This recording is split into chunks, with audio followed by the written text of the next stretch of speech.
नमस्कार दोस्तों। आज मैं एक और वीडियो लेकर आया हूँ। रेलवे बोर्ड ने 29 अक्टूबर 2025 को एक लेटर निकाला है। आरबी नंबर 112/2025 का लेटर है। सब्जेक्ट में है consideration of representation against adverse remarks recorded in the APR of a non gazetted railway servant clarification. एक तो ये बता दो, नॉन गजिस्टेड रेलवे सर्वेंट के ऊपर ये क्लेरिफिकेशन रेलवे बोर्ड ने इश्यू किया है। क्या है ये लेटर, तो पहले बता दूं आपको कि जो APR annual performance appraisal report जो भरे जाते हैं, हर रेलवे कर्मचारी जितने नॉन गजिस्टेड गजिस्टेड सबके काफी काम का होता है। जो भी एमएससीपी या प्रमोशन जो मिलता है रेलवे कर्मचारी को, वो इसी के ऊपर मिलता है। आपका जो वर्क एनालिसिस किया जाता है, कैसे आप काम कर रहे हैं, जो आपकी हायर अथॉरिटी जो इसके अंडर में आप काम करते हैं वो एपीआर भरते हैं। किसी वजह से अगर आपको लगता है, एम्प्लॉय को लगता है कि जो एपीआर भरे गए हैं, जो ग्रेडिंग दिया है, क्योंकि ग्रेडिंग स्पेशली एमएससीबी में जैसा कि मालूम होगा, मिनिमम वेरी गुड एपीआर चाहिए पिछले 3 साल के एपीआर में जब वो ड्यू होता है। तो किसी को लगता है कि एपीआर ठीक तरह से नहीं भरा गया, वो उससे संतुष्ट नहीं है, तो वो उसके अगेंस्ट में अपील कर सकता है। मेरे पास कई लोग पूछते हैं कि सर मैंने 2 साल पहले मेरा एपीआर खराब हो गया था, या अच्छा नहीं भरा गया, मुझे एमएससीपी नहीं मिल रहा, क्या अभी मैं चेंज कर सकता हूँ? तो मैं बता दूं, एपीआर की एडवर्स रिमार्क्स जो है एपीआर के अंदर, अगर वो आपको लगता है ठीक नहीं है, तो आजकल ऑनलाइन है। पहले ऑफलाइन में चल जाता था, लेकिन ऑनलाइन में अभी कोई भी ऑफलाइन मोड से एपीआर आपको ठीक नहीं होता है। तो आपका अगर ऑनलाइन एपीआर भरा गया है, तो एपीआर जनरली जो होते हैं वो अप्रैल के बाद इनिशिएट होते हैं, अप्रैल मई जून में खत्म हो जाते हैं। तो जैसे ही एपीआर फाइनल होता है, तो विद इन 15 डेज आपके पास टाइम होता है, उसके अंदर ही आपको अपील करना होता है, अपनी बात रखनी होती है। अगर नहीं रखा तो फिर जनरली दूसरा मौका नहीं मिलता है ऑनलाइन। तो मैं एक बार दोबारा रिपीट कर दूं कि जैसे ही एपीआर भरे जाते हैं, कई लोगों को लगता है कैजुअल लेते हैं, जब एमएससी भी नहीं मिलता है तो फिर उनको लगता है अरे सर हमारा एपीएमसी क्यों नहीं मिल रहा है। तो मेरा मानना है कि हर रेलवे कर्मचारी को जागरूक और अलर्ट रहना चाहिए कि क्या एपीआर उसके भरे जा रहे हैं, क्योंकि उसकी वजह से ही उसका प्रमोशन और उसका एमएससीपी जो होता है उस पर डिपेंड होता है। तो बाद में एक बार टाइम निकल गया, उसके बाद फिर दुखी होने से कोई मतलब है। तो आप जरा अलर्ट रहें, जागरूक रहें। टाइमली जो भी डील, जैसे मैंने इससे पहले वीडियो बताया कि आपको टाइमली अलाउंसेस क्लेम करने हैं, टीए के लिए 60 डेज होता है। तो हर चीज को अगर टाइमली हम डील करेंगे तो फिर उसमें समस्या नहीं आ जाएगी। तो अब मैं लेटर के ऊपर बात करता हूँ। इसमें कहा गया है consideration of representation against adverse remarks. Adverse remarks के ऊपर किसको अपील करना है, कौन अपील को डिसाइड करेगा, उसके ऊपर रेलवे बोर्ड ने सर्कुलर निकाला, क्लेरिफिकेशन आरबी 89/24। ये मैं जो दिखा देता हूँ, ये आरबी 89/24 है।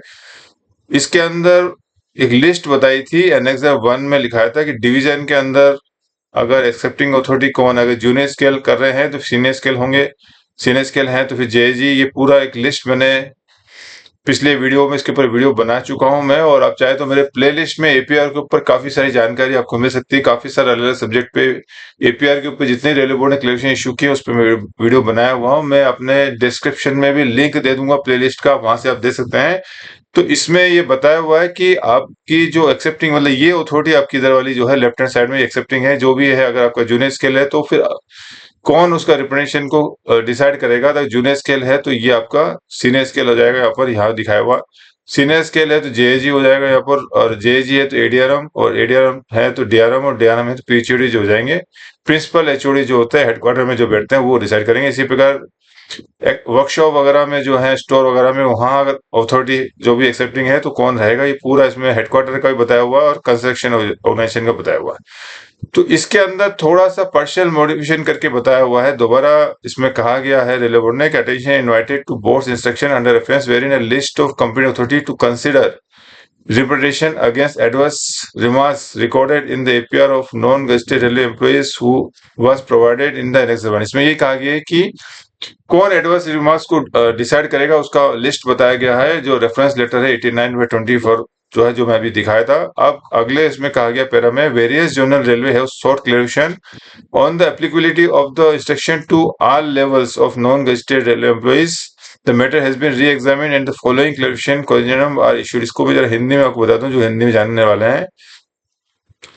विभिन्न जोनल रेलवे ने यह स्पष्ट करने हेतु प्रश्न उठाया कि क्या ये निर्देश गैर राजपत्रित कर्मचारियों के सभी स्तरों पर लागू होंगे। मामले की पुनः समीक्षा की गई और निम्नलिखित स्पष्टीकरण संशोधन जारी किए जाते हैं। तो जो बोर्ड के इंस्ट्रक्शन है ये वाले, तो इसमें पूछा गया है कि क्या ये जो नियम है वो सब पे लागू होंगे।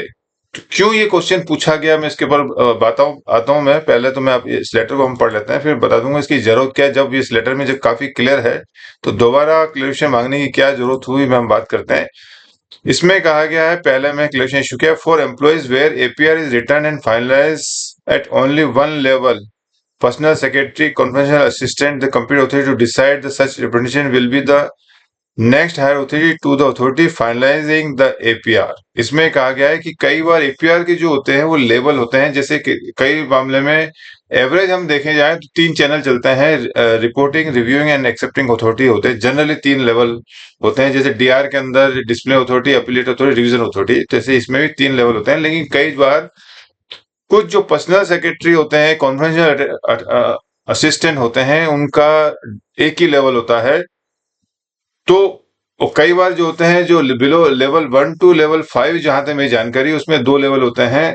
और जो लेवल 6 एंड अबव होते हैं उनके 3 लेवल होते हैं। इवन गजिस्ट्रेट में भी हमारे 3 लेवल होते हैं, लेकिन कई बार एक ही लेवल होता है। कई बार क्या होता है, जो बंदा होता है डायरेक्ट ही आपके, जैसे पीएचडी का सी है, तो डायरेक्ट ही पीएचडी का सीए होगा, तो जैसे कॉन्फ्रेंशियल असिस्टेंट होगा तो फिर उसके ऊपर कुछ चैनल बसता नहीं है, तो डायरेक्ट ही पीएचडी पढ़ते हैं। तो मैक्सिमम जो पर्सनल सेक्रेटरी और कॉन्फ्रेंशियल असिस्टेंट होते हैं उनको डायरेक्ट ही, जैसे डिवीजन में अगर सीनियर डीपीओ का अगर सीए है तो वो एडीआरएम कर देगा, लेकिन एडीआरएम का सीए होगा तो फिर उसका जनरली होता नहीं है। तो ऐसे मामले में सिंगल ही लेवल होता है। तो इसमें कहा गया है कि सिंगल लेवल में जिस भी अथॉरिटी ने एक्सेप्ट किया है उसकी अगली अथॉरिटी जो होगी वो फाइनलाइजिंग अथॉरिटी होगी। इसको हिंदी में मैं पढ़ के सुना देता हूँ आपको।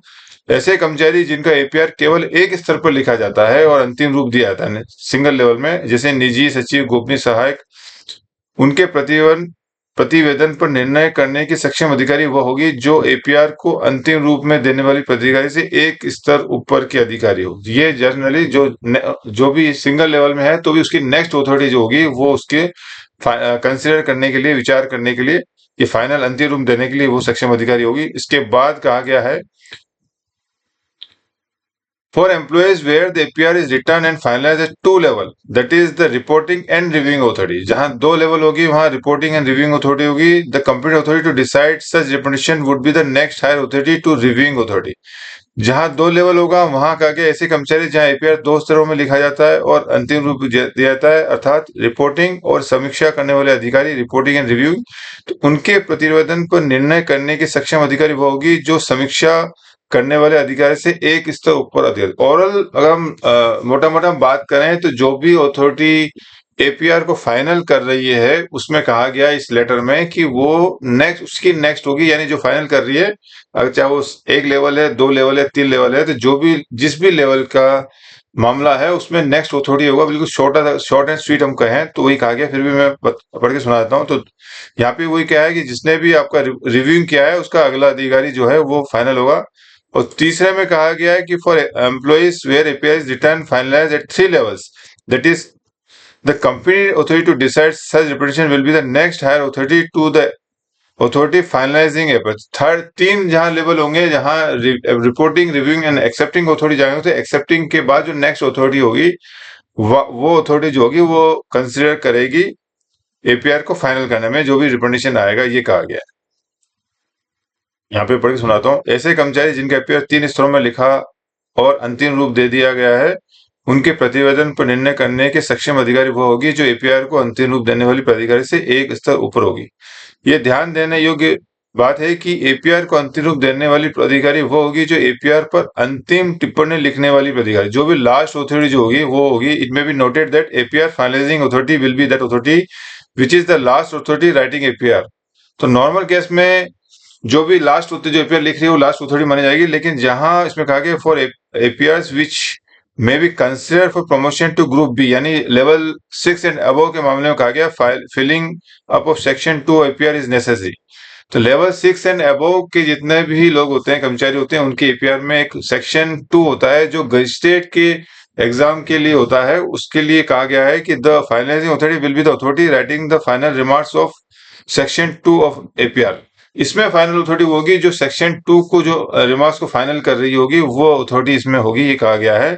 इसके साथ ही क्या था, earlier instruction issued by board earlier letter dated 24/9/2024 यानी RB number 89 by 2024 stand modified to the extent of above instruction. Past cases decided otherwise not to be reopened. Board के पूर्व निर्देश पत्र संख्या जो है आरबी 89/24 से जारी के आदेश उपर्युक्त निर्देशों के अनुसार संशोधित माने जाएंगे। अब मैं बता दूं आपको कि जनरली यही होता है हमेशा कि चाहे डीआर हो चाहे एपीआर में कि जिस अथॉरिटी ने फाइनल डिसीजन दिया है उसके बाद उसकी जो अपील जो होती है उसकी इमीडिएट नेक्स्ट अथॉरिटी डिसाइड करती है जो भी अपील होता है। तो एपीआर में अब इसको लेटर निकालने की जरूरत क्यों पड़ी तो उसके बारे में जो मुझे समझ में आया, देखिए यहाँ पे जनरली आप देखेंगे तो जूनियर स्केल के बाद यहाँ पे सीनियर स्केल ही लिखा हुआ है, सीनियर स्केल जेजी यहाँ नेक्स्ट अथॉरिटी लिखा हुआ है। लेकिन आप कुछ जगह जब जाएंगे जैसे आपको यहाँ आप देखिए वर्कशॉप में यहाँ जूनियर स्केल के बाद सीधा जेजी दिया हुआ है। तो यहाँ पे अगर आप नए लेटर के हिसाब से यहाँ जूनियर स्केल के बाद सीनियर स्केल कर सकते हैं ये दे दिया। तो जहाँ थोड़ा सा 19-20 का अंतर था यहाँ हेडक्वार्टर में भी जूनियर स्केल के बाद जेजे लिखा हुआ है यहाँ पर। तो मेरा जो मुझे समझ में आया लेटर की थोड़ा सा इसमें संशोधित किया गया है। तब जितने भी मामले में जैसे आपके division extra unit headquarter and construction ordinance की बात की है, इन सभी मामलों में अब जो है जो भी अथॉरिटी फाइनल कर रही है उसकी नेक्स्ट अथॉरिटी जो होगी वो एपीआर के जो एडवर्स रिमार्क्स किसी के एपीआर में लिखे हैं और कर्मचारी उस पर अगर रिकमेंडेशन देता है तो वो जो है इमीडिएटली नेक्स्ट अथॉरिटी जो है इस नए लेटर के आधार पर 112/2025 है 112/2024 इसके आधार पर अभी इमीडिएटली जो नेक्स्ट अथॉरिटी होगी वो एपीआर पे विचार करके उस पर अपना निर्णय दे सकती है। तो ये एक जो नया लेटर है मैं उम्मीद करता हूँ आपको जानकारी में रहेगा। तो जो मैक्सिमम लोग एपीआर के बारे में लोगों को जो डाउट है कौन रिप्रेजेंट करता है डील करता है उसके बारे में जानकारी देने के लिए अच्छा क्लेरिफिकेशन निकाला रेलवे बोर्ड ने।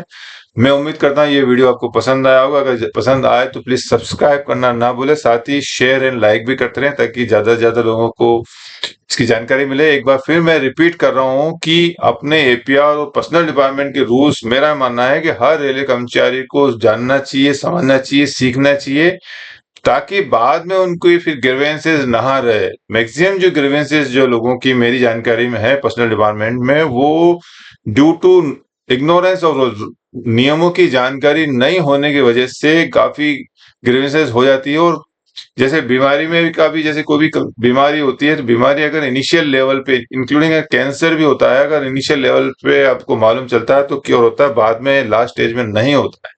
सिमिलरली पर्सनल डिपार्टमेंट का भी जो मेरा एक्सपीरियंस है कि कोई भी इश्यू है अगर आप टाइमली डील करेंगे, टाइमली सबमिट करेंगे आपकी जो भी इशू है तो वो बड़ा अच्छे से डील होगा और आपको कभी भी ग्रीवेंसेस आपकी मेरे हिसाब से पर्सनल डिपार्टमेंट के प्रति नहीं रहेगी अगर आप सब्जेक्ट को अच्छी तरह जान ले, समझ ले और टाइमली उसको अप्लाई कर दें। तो इसी के साथ ही मैं अपना वीडियो समाप्त करता हूँ। वीडियो देखने के लिए बहुत बहुत धन्यवाद। Thank you.